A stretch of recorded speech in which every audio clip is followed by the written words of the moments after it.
السلام علیکم ورحمۃ اللہ وبرکاتہ۔ الحمدللہ کفا وسلام علی عبادہ الذین اصطفیٰ، اما بعد۔ محترم ناظرین کرام، آسان درس قرآن کے اندر 25ویں پارے کا 18واں رکوع ہے، جس کے اندر 10 آیتیں ہیں۔ سورہ جاثیہ سورہ نمبر 45 میں آیت نمبر 12 سے آیت نمبر 21 تک۔ اعوذ باللہ من الشیطان الرجیم، بسم اللہ الرحمن الرحیم۔ اللہ الذی سخر لکم البحر لتجری الفلک فیہ بامرہ ولتبتغوا من فضلہ ولعلکم تشکرون۔ اسی اللہ نے سمندر کو تمہارے کام میں لگا دیا ہے تاکہ اس کے حکم سے اس میں کشتیاں جہاز چلیں اور تاکہ تم اس کا فضل تلاش کرو، یعنی سمندری تجارت کرو، اور تاکہ تم شکر ادا کرو۔ وَسَخَّرَ لَكُم مَّا فِي السَّمَاوَاتِ وَمَا فِي الْأَرْضِ جَمِيعًا مِّنْهُ إِنَّ فِي ذَلِكَ لَآيَاتٍ لِّقَوْمٍ يَتَفَكَّرُونَ۔ اور آسمان و زمین میں جو کچھ ہے سب کو اسی اللہ نے اپنی طرف سے تمہارے کام میں لگا دیا ہے، بے شک اس میں غور و فکر کرنے والوں کے لیے نشانیاں ہیں۔ قُل لِّلَّذِينَ آمَنُوا يَغْفِرُوا لِلَّذِينَ لَا يَرْجُونَ أَيَّامَ اللَّهِ لِيَجْزِيَ قَوْمًا بِمَا كَانُوا يَكْسِبُونَ۔ اے نبی صلی اللہ علیہ وسلم، ایمان والوں سے کہہ دیجئے کہ وہ ان لوگوں کو درگزر کریں، معاف کر دیں جو اللہ کے عذاب کے دنوں یعنی آخرت کی امید نہیں رکھتے ہیں، تاکہ اللہ خود ان لوگوں کو ان کے کیے ہوئے کاموں کا بدلہ دے۔ من عمل صالحا فلنفسہ ومن اساء فعلیہا ثم الی ربکم ترجعون۔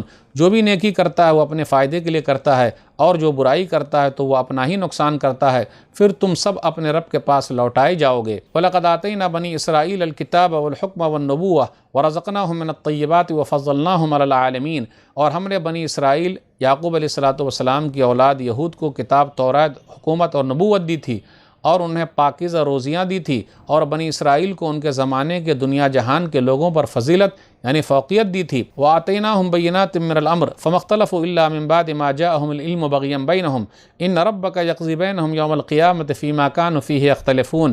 اور ہم نے بنی اسرائیل کو دین کے بارے میں صاف صاف احکام بتا دیے تھے، پھر علم آ جانے کے بعد آپسی ضد اور حسد کی وجہ سے ان کے درمیان اختلاف ہوا۔ بے شک آپ صلی اللہ علیہ وسلم کا رب قیامت کے دن ان کے درمیان فیصلہ کرے گا جن میں وہ اختلاف کرتے رہے ہیں۔ ثم جعلناک علی شریعۃ من الامر فاتبعها ولا تتبع هواء الذین لا يعلمون۔ پھر ہم نے اے نبی صلی اللہ علیہ وسلم آپ کو واضح دین یعنی روشن شریعت دی ہے جو آپ سے پہلے کے سب نبیوں کا دین ہے، اس لیے آپ اسی دین پر چلتے رہیں اور نادانوں نہ جاننے والوں کی خواہشات کے پیچھے نہ چلیں۔ انہم لن یغنوا عنک من اللہ شیئا وان الظالمین بعضهم اولیاء بعض واللہ ولی المتقین۔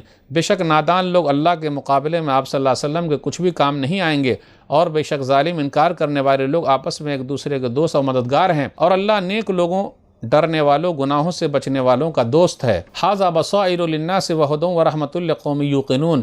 یہ قرآن لوگوں کے لیے بصیرت، عقل مندی کا مجموعہ ہے، اور یقین رکھنے والوں کے لیے سراسر ہدایت اور رحمت ہے۔ ام حسب الذین اجترحوا السیئات ان نجعلهم کالذین آمنوا وعملوا الصالحات سواء محیاہم ومماتہم ساء ما یحکمون۔ برا کام کرنے والے یہ سمجھ بیٹھے ہیں کہ ہم انہیں ان لوگوں کے برابر کر دیں گے جو ایمان لائے اور نیک عمل کرتے رہے۔ برے لوگوں اور نیک لوگوں کا جینا اور مرنا ایک جیسا ہے، یعنی اگر آخرت نہ ہو تو اچھے اور برے سب ایک ہو جائیں گے۔ برا کام کرنے والے بہت برا فیصلہ کرتے ہیں، یعنی کہ قیامت کا دن نہیں ہے۔ ناظرین اکرام، آسان درس قرآن کے اندر 25ویں پارے کا 18واں رکوع ہے، جس کے اندر 10 آیتیں ہیں۔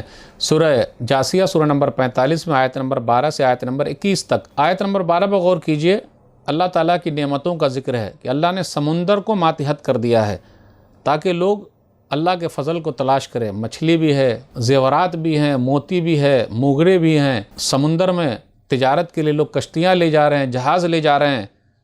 آگے اللہ نے کہا وَلَعَلَّكُمْ تَشْكُرُونَ، اللہ کا شکر ادا کرو، لیکن کیا شکر ادا کر رہے ہیں؟ آیت نمبر 13 پر غور کیجئے کہ آسمان و زمین کے ہر چیز کو ہم نے تمہارے ماتحت کر دیا، تمہارے کام میں لگا دیا۔ اب غور تو کرو، چاند، ستارے، سورج، بارش، بادل، ہوائیں، سب تمہارے فائدے کے لیے، ذرا غور تو کرو۔ جو نیکی کرے گا خود اس کا فائدہ، جو برائی کرے گا خود اس کا نقصان ہے۔ من عمل صالحا فلنفسہ ومن اساء فعلیہا۔ آگے کہا ان ربک یقضی بینہم یوم القیامۃ فیما کانوا فیہ یختلفون۔ اللہ تعالیٰ بتا دے گا قیامت کے دن کون حق پر ہے، کون باطل پر ہے۔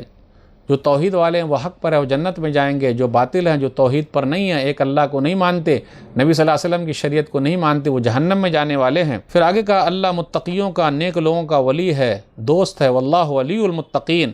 قرآن کریم کی خصوصیات بیان کی، ھذا بصائر للناس، یہ دلائل کا مجموعہ ہے، اس کے اندر احکامات ہیں، بہت ساری چیزیں، یہ رحمت ہے، بصیرت ہے، یقین رکھنے والے لوگوں کے لیے یہ رحمت کی چیز ہے۔ اس کے بعد آیت نمبر 21 میں کہا کیا ایمان والے اور برے کام کرنے والے برابر ہو سکتے ہیں؟ کیسے ہو سکتے ہیں؟ جب زندے اور مردے برابر نہیں ہو سکتے تو ایمان والے، نیک عمل کرنے والے، ایک اللہ کو ماننے والے، جو شرک کرنے والے ہیں، ایک اللہ کو نہیں ماننے والے، نبی صلی اللہ علیہ وسلم کو نہیں ماننے والے، ان کے برابر کیسے ہو سکتے ہیں؟ ام حسب الذین اجترحوا السیئات ان نجعلهم کالذین آمنوا وعملوا الصالحات سواء محیاهم ومماتهم ساء ما یحکمون۔